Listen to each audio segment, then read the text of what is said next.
Hi friends, welcome back my channel.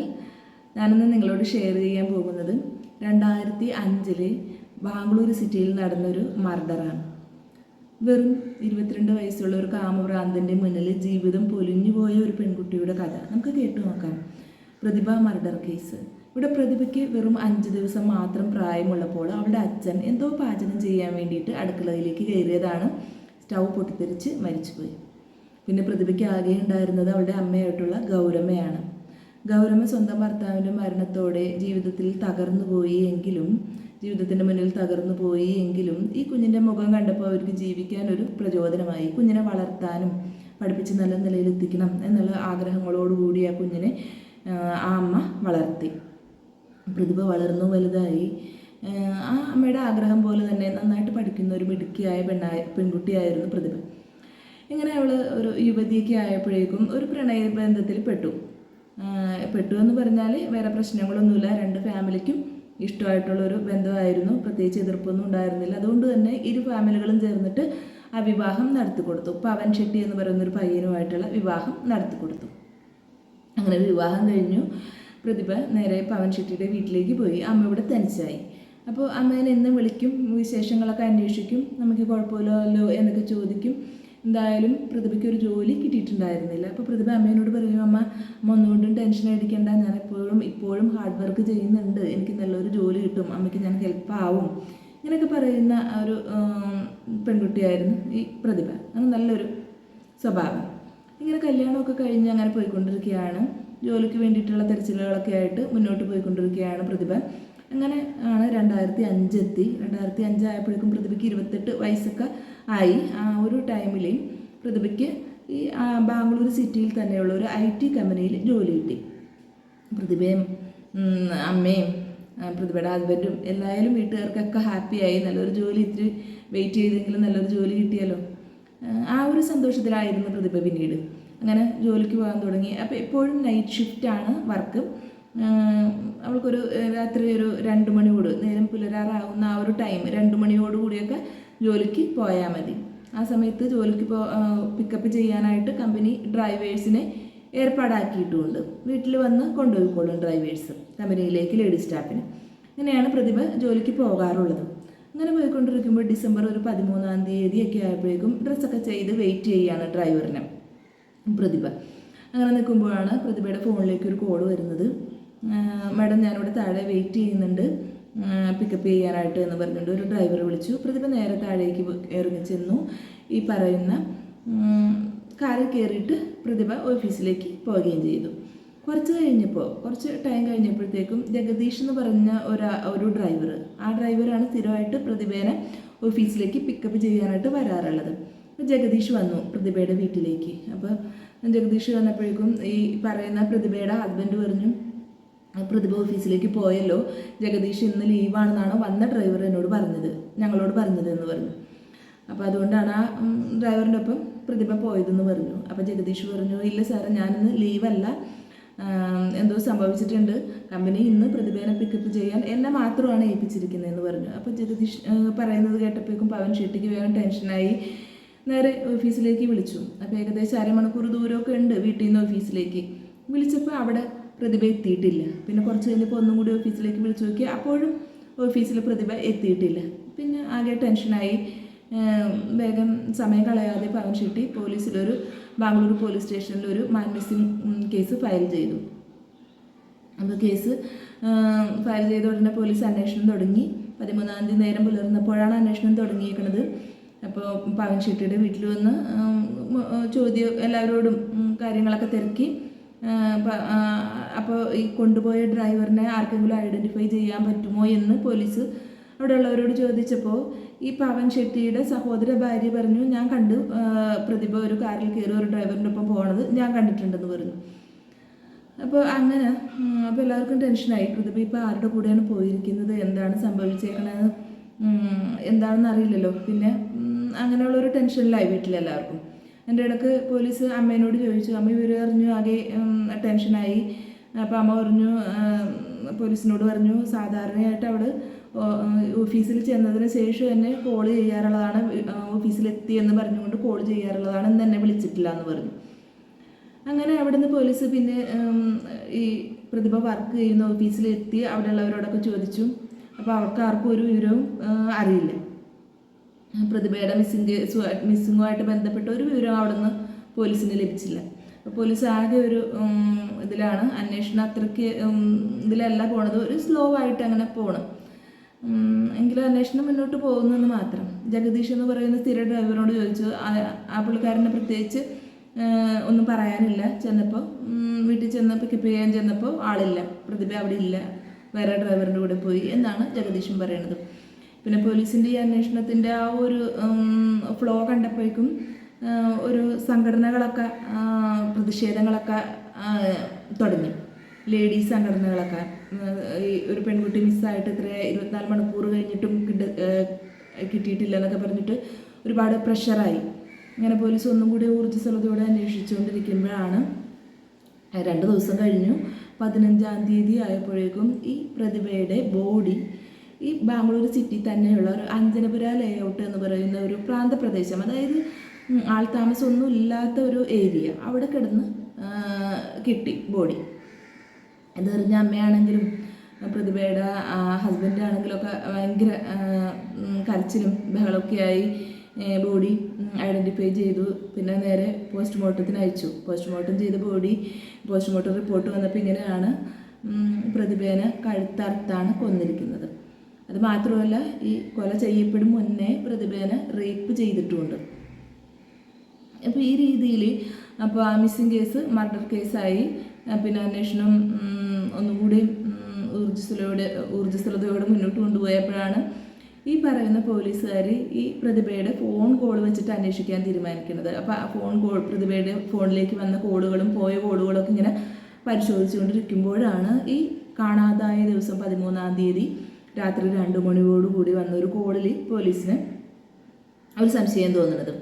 അപ്പോൾ ആ കോളിനെ base ചെയ്തിട്ട് പോലീസ് അന്വേഷണം ആരംഭിച്ചു. അപ്പോൾ ആ കോള് വന്നിരിക്കുന്നത് ഈ പ്രതിഭ വർക്ക് ചെയ്യുന്ന IT കമ്പനിയിലെ ലേഡി സ്റ്റാഫിനെ പിക്കപ്പ് ചെയ്യാനായിട്ട് കമ്പനി ഈ ഡ്രൈവേഴ്സിനെ റിക്രൂട്ട് ചെയ്യുന്ന ഒരു ഏജൻസിയിലാണ് ആ അന്വേഷണം ചെന്ന് നിൽക്കുന്നത്. ആ ഏജൻസിയിൽ ഡ്രൈവേഴ്സിൽ നിന്നുമാണ് ലേഡി സ്റ്റാഫിനെ പിക്കപ്പ് ചെയ്യാനുള്ള ഡ്രൈവേഴ്സിനെ ഈ കമ്പനി വിളിക്കുന്നത്. അപ്പോൾ അതിൽ ആ ഒരു ഏജൻസിയിൽ നിന്ന് തന്നെയാണ് ജഗദീഷ് എന്ന് പറയുന്ന ഡ്രൈവർ സ്ഥിരമായിട്ട് പ്രതിഭേനെ പിക്കപ്പ് ചെയ്യാറുള്ളത്. അപ്പോൾ ജഗദീഷിൻ്റെ നമ്പർ അല്ല, വേറെ ആരുടെ നമ്പറാണെന്ന് നോക്കുമ്പോൾ ശിവകുമാർ എന്ന് പറയുന്ന ഒരു 22 വയസ്സുകാരൻ്റെ നമ്പറിൽ നിന്നാണ് ആ കോള് വന്നിരിക്കുന്നത്. പിന്നെ ശിവകുമാറിനെ തേടിയുള്ള അന്വേഷണമായി. അങ്ങനെ ശിവകുമാറിൻ്റെ വീട്ടിലെത്തി. ശിവകുമാറിൻ്റെ വീട്ടിലെത്തുമ്പോൾ വേറെ എങ്ങും പോയിട്ടില്ല, ശിവകുമാർ വീട്ടിൽ തന്നെ ഉണ്ട്. TV കണ്ടൊക്കെ അങ്ങനെ ആസ്വദിച്ചിരിക്കുകയാണ് ആൾ. അപ്പോൾ ആ ആളെ കൈയോടെ പോലീസ് പൊക്കി. പിന്നെ ചോദ്യം ചെയ്യാൻ തുടങ്ങി. സ്റ്റേഷനിലേക്ക് കൊണ്ടുവന്ന് ചോദ്യം ചെയ്യുമ്പം ഇവിടെ ശിവകുമാറിന് ശരിക്കും സത്യത്തിൽ പോലീസ് എല്ലാം കൊണ്ടും പൂട്ടിയെന്ന് പറയാം. നുണ പറഞ്ഞ് പിടിച്ചു നിൽക്കാൻ പറ്റുന്ന ഒരു സിറ്റുവേഷനിലൊന്നും ആയിരുന്നില്ല ശിവകുമാർ. കാരണം ആ ഒരു ടൈമിൽ ശിവകുമാറിൻ്റെ കോള് പ്രതിഭയ്ക്ക് വന്നിട്ടുണ്ട്.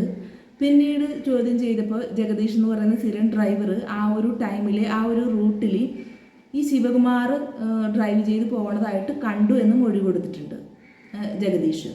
പിന്നെ മാത്രമല്ല, പ്രതിഭയുടെ ഹസ്ബൻഡായിട്ടുള്ള പവൻ്റെ സഹോദര ഭാര്യ ഈ പറയുന്ന ശിവകുമാറിനെ ഐഡൻറ്റിഫൈ ചെയ്യുകയും ചെയ്തു. അന്ന് കൂട്ടിക്കൊണ്ടുപോയത് ശിവകുമാറാണ് എന്ന് അവർ ഐഡൻറ്റിഫൈ ചെയ്തു. അപ്പം യാതൊരു വിധത്തിലും പിടിച്ചു നിൽക്കാൻ പറ്റാതായതോടുകൂടി ഈ ശിവകുമാർ പോലീസിനോട് സത്യങ്ങളൊക്കെ പറയാൻ തുടങ്ങി. അപ്പോൾ ശിവകുമാറാണ് ഈ പ്രതിഭയെ കൊന്നത് എന്ന് ശിവകുമാർ ആദ്യം തന്നെ സമ്മതിച്ചു.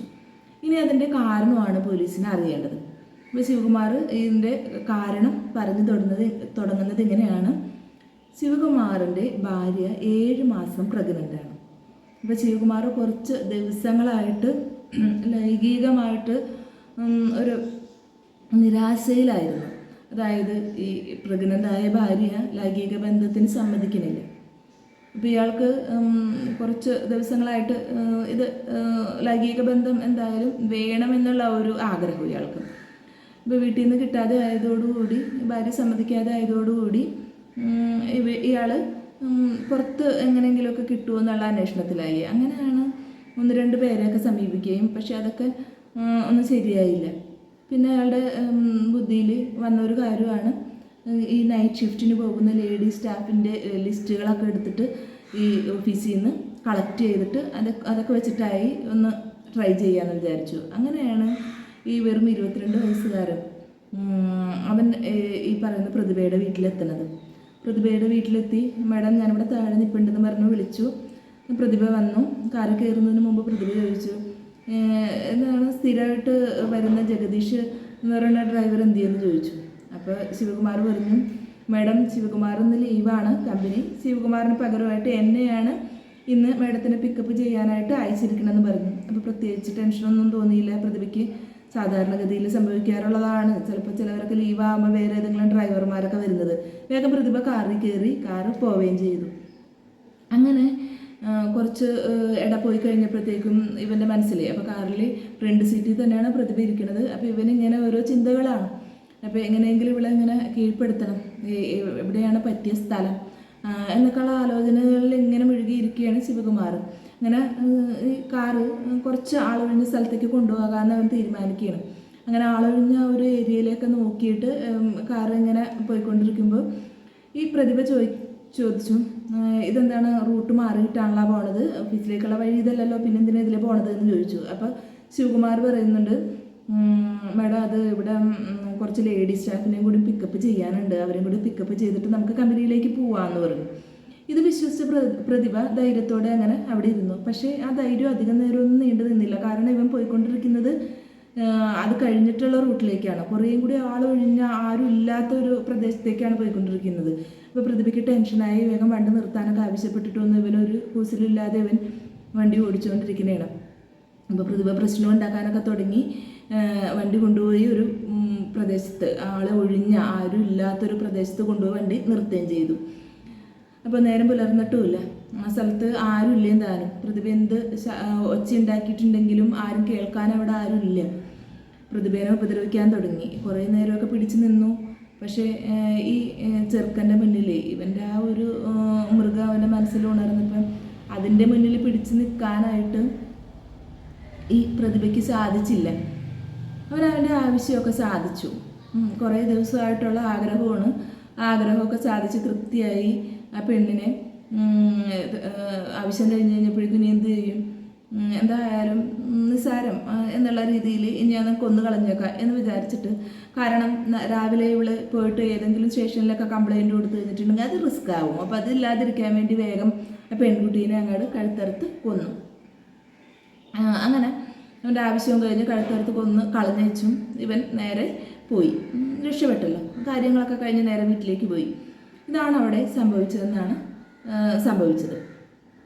അങ്ങനെ പോലീസ് വേണ്ട എല്ലാ തെളിവോടും കൂടി ഈ കേസ് കോടതിയിൽ സമർപ്പിച്ചു. അങ്ങനെ കേസ് മുന്നോട്ട് പോയി. അപ്പോൾ ഏറ്റവും കൂടുതൽ സ്ട്രോങ് ആയിട്ട് കേസിൽ നിന്നത് പ്രതിഭയുടെ അമ്മയാണ്. അമ്മയ്ക്ക് വേറെ ആരുമില്ലല്ലോ. മകൾക്ക് വേണ്ടി ജീവിച്ച പാവപ്പെട്ട ഒരു സ്ത്രീ. ആ അമ്മയ്ക്ക് ആരും ഇല്ലാതെയായിപ്പോയി. ആ അമ്മ തൻ്റെ മകളെ കൊന്ന ഘാതകനെ തക്ക ശിക്ഷ കൊടുക്കണമെന്ന് തന്നെയാണ് പറഞ്ഞത്. മീഡിയയിലെ മുമ്പിലാണെങ്കിലും, അതായത് ന്യൂസിൻ്റെ ഒക്കെ മുന്നിലാണെങ്കിലും, പല ഉദ്യോഗസ്ഥരോടാണെങ്കിലും അവർ ആവശ്യപ്പെട്ടത് ഇത് തന്നെയാണ്. അവന് തക്ക ശിക്ഷ കൊടുക്കണം എന്ന് തന്നെയാണ് അവർ പറഞ്ഞത്. അതായത് അവന് മരണശിക്ഷ തന്നെ കൊടുക്കണം, തൂക്കുകയറ് തന്നെ കൊടുക്കണം എന്നാണ് അമ്മ ആവശ്യപ്പെട്ടത്.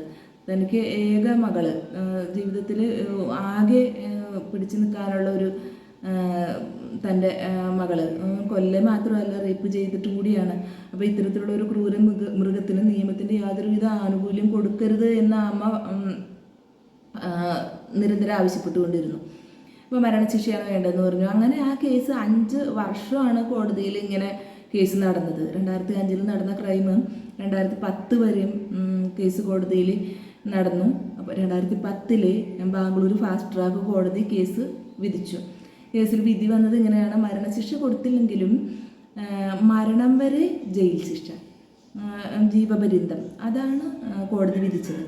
മരണം വരെ ജീവപര്യന്തം എന്ന് പറയുമ്പോൾ പരോളൊന്നുമില്ല. 14 വർഷം കഴിഞ്ഞാൽ ഈ പറയുന്ന പ്രതിക്ക് പുറത്തിറങ്ങാൻ പറ്റത്തില്ല. മരണം വരെ ജയിലിൽ തന്നെ കിടക്കണം. അപ്പോൾ അങ്ങനെ ഒരു ശിക്ഷയാണ് കോടതി വിധിച്ചത്. ഫാസ്റ്റ് ട്രാക്ക് കോടതി അത് ബാംഗ്ലൂർ ഹൈക്കോടതി ശരിവെക്കുകയും ചെയ്തു. ആ അമ്മയ്ക്ക് നീതി കിട്ടിയെന്ന് പറയാം, അല്ലെങ്കിൽ ആ മകൾക്ക് നീതി കിട്ടിയെന്ന് പറയാം അല്ലേ. മരണശിക്ഷ കിട്ടിയില്ലെങ്കിലും മരണശിക്ഷയ്ക്ക് ഒത്തു നിൽക്കുന്ന ഒരു ശിക്ഷ തന്നെ അവന് കിട്ടി. അവൻ്റെ ജീവിതം 22 വയസ്സ് വരെ മാത്രം പുറം ലോകം കണ്ട ആ ഒരു ജീവിതം, സ്വന്തം കുഞ്ഞിനെ പോലും ലാളിക്കാൻ പറ്റാതെ അവൻ്റെ ഭാര്യ ഒരു കൈക്കുഞ്ഞുമായിട്ടൊക്കെ വന്നു. തൻ്റെ ഭർത്താവ് നിരപരാധിയാണ്, അതേപോലെ ഭർത്താവിനെ രക്ഷിക്കണമെന്നൊക്കെ ആവശ്യം ഉന്നയിച്ചുകൊണ്ട് ഭാര്യ രംഗത്തേക്ക് വന്നിട്ടുണ്ടായിരുന്നു, അവൻ്റെ ശിവകുമാറിൻ്റെ ഭാര്യ. എന്തായാലും ഈ ഒരു വിധി വന്നതോടുകൂടി ഈ ശിവകുമാർ ഒന്നും കൂടി കേസിന് പോയി. അതായത് ഈ വിധി റദ്ദാക്കണമെന്ന് ആവശ്യപ്പെട്ടുകൊണ്ട് ശിവകുമാർ കേസ് ഒന്നും കൂടി മുന്നോട്ട് കൊണ്ടുപോയി. പക്ഷേ ആ കേസ് പിന്നെയും വർഷങ്ങളോളം ബാധിച്ചു. അപ്പോഴും ഒരു തരി പോലും വിട്ടുകൊടുക്കാനായിട്ട് തയ്യാറായിരുന്നില്ല നമ്മുടെ പ്രതിഭയുടെ അമ്മയായിട്ടുള്ള ഗൗരമ്മ. അവർ കോടതി കയറി ഇറങ്ങിക്കൊണ്ടിരുന്നു. ഇവന് തക്ക ശിക്ഷ കൊടുക്കണം, യാതൊരു വിധത്തിലും ഒരു നിയമത്തിൻ്റെ ഇളവും കൊടുക്കാൻ പാടില്ലെന്ന് ആ അമ്മ ആവശ്യപ്പെട്ടുകൊണ്ടിരുന്നു. അങ്ങനെ അതിൻ്റെയൊക്കെ അവസാനം 2016 കോടതി വിധി വന്നു.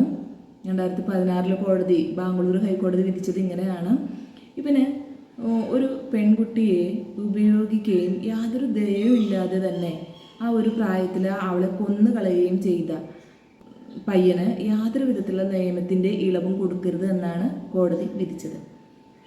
അങ്ങനെ യാതൊരുവിധ ഇളവും കിട്ടാതെ, പരോള് പോലും കിട്ടാതെ ഈ 22 വയസ്സിൽ നടന്ന കൊലപാതകം, ഇപ്പോൾ 42ഓളം വയസ്സായിട്ടുണ്ടാവും. അപ്പോൾ രഹാര സെൻട്രൽ ജയിലിൽ ശിക്ഷ അനുഭവിച്ചു വരികയാണ് ഈ ശിവകുമാർ. എന്തായാലും അവന് അർഹിക്കുന്ന ശിക്ഷ തന്നെ കിട്ടിയെന്ന് നമുക്ക് കരുതാം. അതിനുശേഷം ഈ ശിവകുമാറിൻ്റെ ഭാര്യ വേറെ വിവാഹം കഴിച്ചു എന്നാണ് അറിഞ്ഞത്. അതേപോലെ തന്നെ പ്രതിഭയുടെ ഹസ്ബൻഡ് പവനും വേറെ വിവാഹം കഴിച്ചു. എന്തായാലും ആ പെൺകുട്ടിക്ക് അർഹിക്കുന്ന നീതി കിട്ടിയെന്ന് നമുക്ക് സമാധാനിക്കാം. നിങ്ങൾക്ക് എൻ്റെ എക്സ്പ്ലനേഷൻ ഇഷ്ടമായി എങ്കിൽ ഒന്ന് സപ്പോർട്ട് ചെയ്യണേ കേട്ടോ. Thank you.